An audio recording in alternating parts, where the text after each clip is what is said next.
Hanggang ngayon, pahirap pa rin ang programang idinudulot nitong PUBMP na kahit may suspension na ang Senado, suspension na para makapagpatuloy pa rin yung mga hindi nag-consolidate pero hindi ino-honor ito ng Malacanang. Ano ba ang gusto nilang iparating? Na hindi na tayo pwedeng maghanap buhay, wala na tayong karapatang mabuhay at hindi na natin pwedeng suportahan ng ating pamilya. Napakabigat nitong ginagawa ng ating gobyerno. Ang LTFRB at ang LTO na rin kasama dyan dahil sa pangiipit sa atin. Hanggang ngayon, marami sa ating mga kasamahan hindi pa rin nakakabiyahe. Ano ba ang patutunguhan nitong programa? Ang programa dapat nakakabuhay. Ang programa hindi nakakamatay, pero ano ang ginagawa nila sa atin? Tinatanggalan tayo ng hanap buhay. Araw-araw pinag-iinitan tayo sa kalsada mula Lunes, pati Sabado at Linggo kasama upang tayo ay sikilin.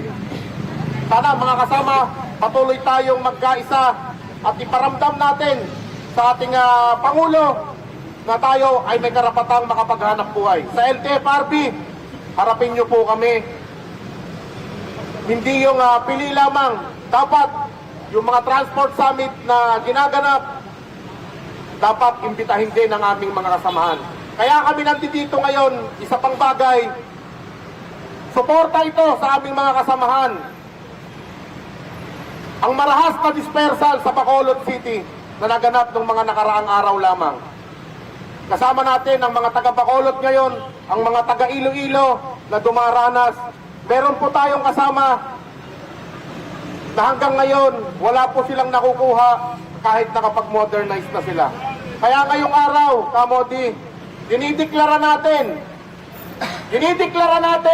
ang 2 araw na tigil pasada transport strike simula sa Lunes! September 23 at 24! Nationwide! Welcome kami! Dahil sa panggigipit sa atin. Kaya namin pinala dito ang habag-kainan para ipakita na wala ng laman ang aming mga lamesa, ang aming mga kaldero dahil sa panggigipit ng LTFRB, ng DOTR. Pero limpak-limpak na pondo ang hinihingi ninyo na galing sa pawis ng taong bayan, na galing sa dugo at paghihirap ng bawat Pilipino. Mahiya kayo! Mahiya sila!